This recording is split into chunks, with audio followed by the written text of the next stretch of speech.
shocking news and what happened this week. Listen, everyone has a plan for Africa except African leaders.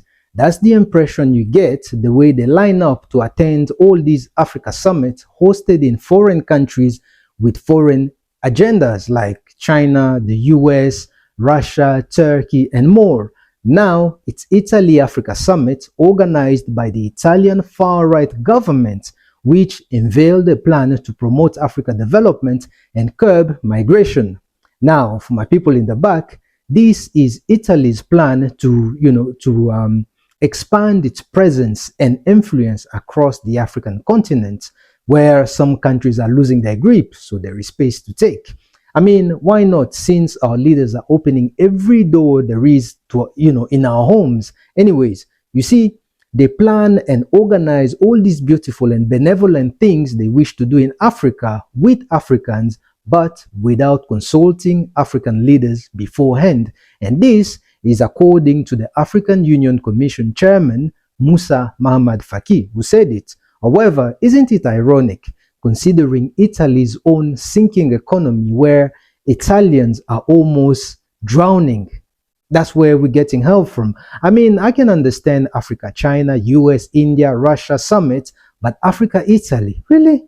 Anyways, it seems like these days any countries can come up with a plan for Africa and can host an Africa summit, and some African leaders will show up to that circus. I mean, why not? Since some of our leaders have given the impression that they have no plans for us, even though it's true that some leaders do not seem to have a plan, but that's beside the point.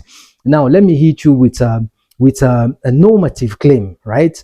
The truth is, the solution to African challenges can only come from the willingness of African leaders to solve them.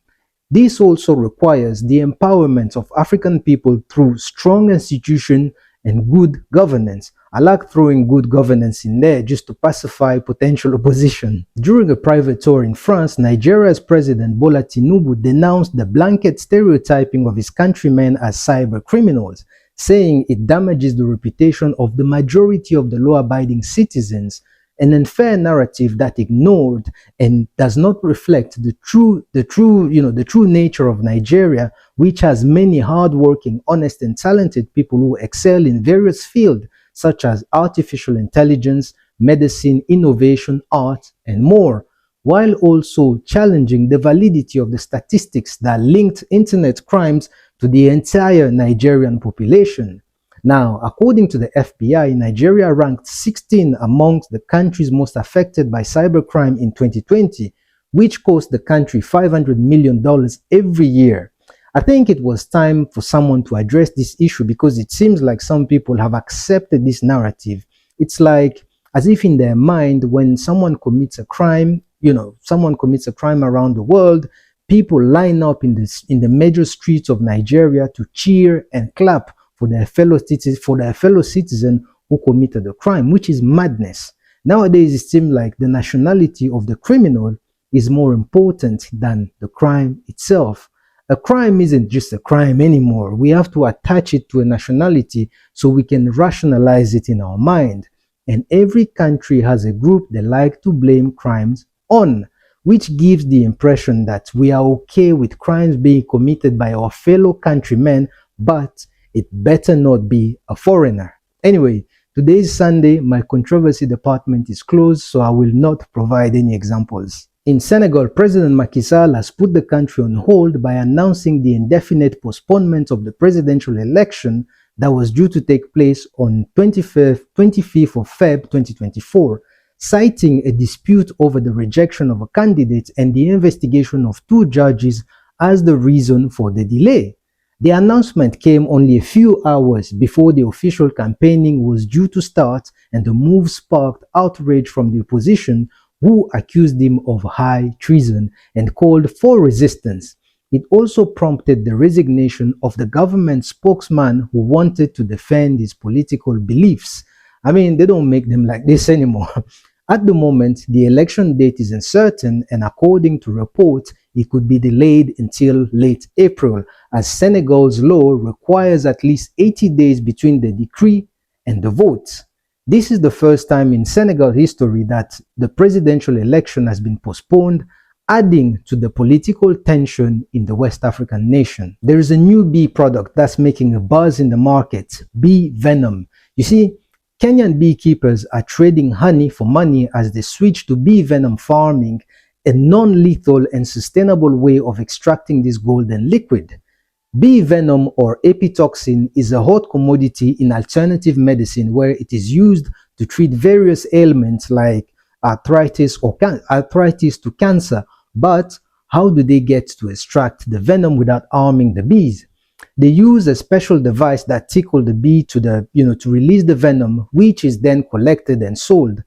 A gram of bee venom can sting up to $100 in the international market, making it a sweet deal for local beekeepers. Now, bee venom farming is not only good for the wallet, but also for the planet, as it ensures the survival of bees, which is vital for pollination and biodiversity. You see, bee venom is more than just a sting. It's a wonder of nature that's transforming the industry and the world of medicine. After delaying their departure from the Africa Cup of Nations, the Nigerian team had Angola in a 1-0 chokehold at the 41st minute. Then the Super Eagles unleashed their claws and fangs while the brave black antelopes whimpered in defeat. Look, man, the Angolan team had no answer for Nigeria, so the hapless black antelopes were lifted out of the tournament to the nearest airport as thousands of stunned spectators watched. It was a clash of predator and prey, and the Super Eagles ruled the day. It seems that the longer the competition goes on, the better the Leopards are getting at defeating and crushing the bones and hopes of their opponents, as they did to the Elephants of Guinea. Listen, the Congolese team wiped the smile off the Guinean fans' faces by dominating them in an incredible 3-1 win, a game where Guinea was the first team to score. The Malian Eagles lost against the host country in a game they were supposed to win. In the first half, the Malian goalkeeper was bored out of his mind because of the lack of action on his side. You see, victory was within their grasp, but they failed to capitalize on the opportunities that came their way by scoring goals. This allowed the Elephants of Côte d'Ivoire to take them deep into the savannah and show them why they are known as les éléphants d'Afrique. However, Côte d'Ivoire will still not win this tournament. The South African team have overachieved in ways I could not have imagined. I guess that's why they say football is not an exact science, because on paper, Cabo Verde was supposed to win, then go speak to ESCOM to tell them to fix the load shedding on behalf of South Africans, and then come back to the competition. But it was the South Africans who booked the Blue Sharks tickets to go home. Listen, the South African goalkeeper carried the hopes of South Africa with both hands, the way you carry water to wash your young brother's face. Also, I think the cameraman for that game deserves a raise. I mean, all the close-up and zooming to all the Cabo Verdean fans was just out of this world, a touch of magic. Today, Sunday, February 4th, 2024, Namibia's president lost his second battle against cancer at the age of 82 after battling it for several years and surviving in 2014.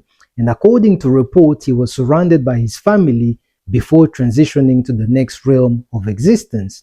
The news was announced by his office and the acting president on X, who called on the nation to remain calm and said the cabinet would meet to make the necessary arrangements.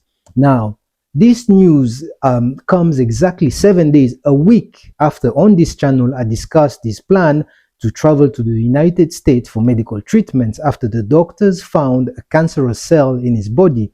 That video is still available, and the content of that video is relevant not just to Namibia, but to the entire African continent. Now, may the earth be easy on his body, and may his spirit grow in the hearts of his family and loved ones. Death is not the equalizer, but the only certainty. We, ni nini?